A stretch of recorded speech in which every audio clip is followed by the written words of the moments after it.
नमस्कार दोस्तों, मैं हूं आपका लीगल साथी। आज हम एक बहुत ही प्रैक्टिकल और कॉमन प्रॉब्लम पर बात कर रहे हैं कि अगर आपकी सेल डीड में खसरा नंबर गलत हो जाए या फिर कोई मिस्टेक हो जाए, क्लरिकल मिस्टेक, तो क्या करें। कई लोग पैनिक कर जाते हैं कि उनकी रजिस्ट्री इनवैलिड हो गई है, लेकिन जानते हैं कि सच क्या है। चलिए समझते हैं how to rectify mistakes in registered sale deed. सबसे पहले मैं बताऊंगा कि रजिस्टर्ड सेल डीड क्या होता है। It is an instrument for transfer of property. It is executed between the parties. तो जब भी आप कोई ज़मीन खरीदते हैं या बेचते हैं तो उस ज़मीन का ट्रांसफ़र एक रजिस्टर्ड सेल डीड के थ्रू होता है, जो कि एग्जीक्यूट होती है रजिस्ट्रार ऑफिस में, जिसको हम कॉमन टर्म्स में रजिस्ट्री भी बोलते हैं। कई बार क्या होता है दोस्तों, रजिस्टर्ड सेल डीड में क्लरिकल या अरिथमेटिकल मिस्टेक्स हो जाती हैं, जैसे कि खसरा नंबर गलत आ गया, या फोर कॉर्नर्स जो बाउंड्रीज हैं वो मैच नहीं कर रही हैं, या मैप गलत आ गया उसमें, या आपने 1.5 एकड़ खरीदी है, आपको 1 एकड़ रजिस्ट्री में शो कर रहा है, या कोई भी अरिथमेटिकल अदर मिस्टेक्स जो होती हैं। दीज मिस्टेक्स में hamper the interest of parties. ये मिस्टेक्स इन फ्यूचर पार्टीज का इंटरेस्ट हैम्पर करती हैं। तो यही हमारा आज का टॉपिक है कि how to rectify this kind of mistakes in registered sale deed. चलिए एक एग्जांपल आपको मैं बताता हूँ। मान लीजिए आपने एक ज़मीन खरीदी।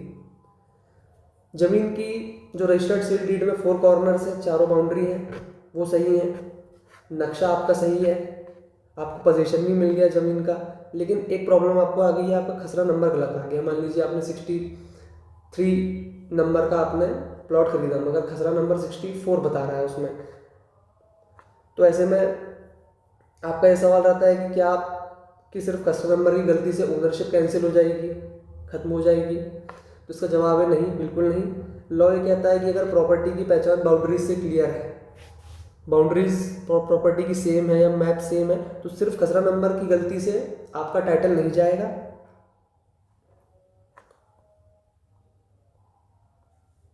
कोर्ट का ये सेटल्ड प्रिंसिपल है कि बाउंड्रीज प्रेवेल ओवर खसरा नंबर।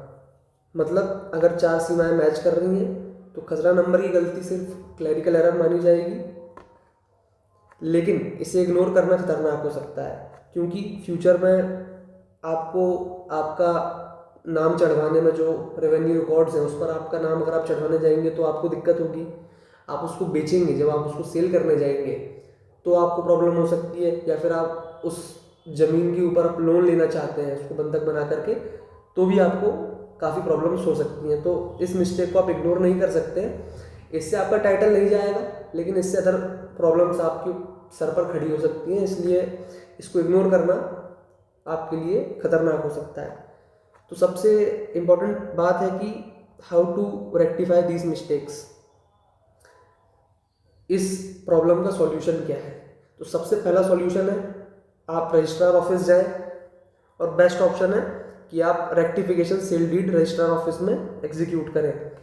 अगर बायर और सेलर दोनों म्यूचुअल कंसेंट है, दोनों इस बात पर सहमत है, तो आप एक रेक्टिफिकेशन सेल डीड बनवा करके उसको रजिस्ट्रार ऑफिस पर रजिस्टर करा सकते हैं। It is the cheapest solution available and it is also fastest and safest option.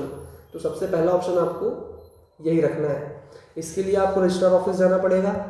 वहाँ पर आपको ओरिजिनल सेल डीड ले जानी है, जो रिक्वायर्ड डॉक्यूमेंट्स है वो जो बताएंगे रजिस्ट्रार आपको वो ले जाना है, आईडी ले जाना है, और करेक्ट लैंड रिकॉर्ड्स जो आप चेंज कराना चाहते हैं आपको उसके लैंड रिकॉर्ड्स ले जाने होंगे। It is the best option, but it is only possible when both parties agree. अगर पार्टीज एग्री नहीं कर रही हैं, सेलर कोऑपरेट नहीं कर रहा है, देन आप क्या कर सकते हैं? सेकंड ऑप्शन है आपके पास, आप कोर्ट जा सकते हैं। Keep this option as backup. Registrar office first option है and it is the best option, but in case it doesn't work then you go to court. आप कोर्ट जाएं और आप एक सूट फाइल कर सकते हैं under section 26 of specific relief act.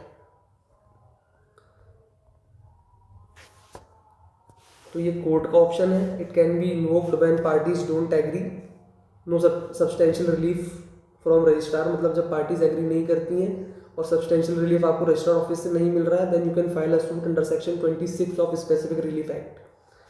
This section deals with correction of written documents like sale deeds, agreements etcetera when they do not reflect real intention of parties due to mistake और fraud.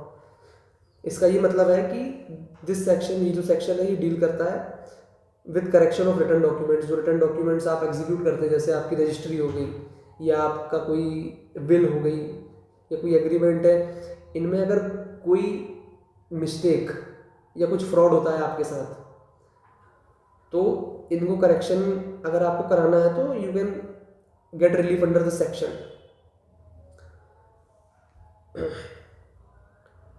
अब एक और important बात आती है कि इसका limitation क्या है, कब तक आप करा सकते हैं। अगर आप रजिस्ट्रार ऑफिस से कराते हैं तो कोई टाइम पीरियड डिफाइंड नहीं है।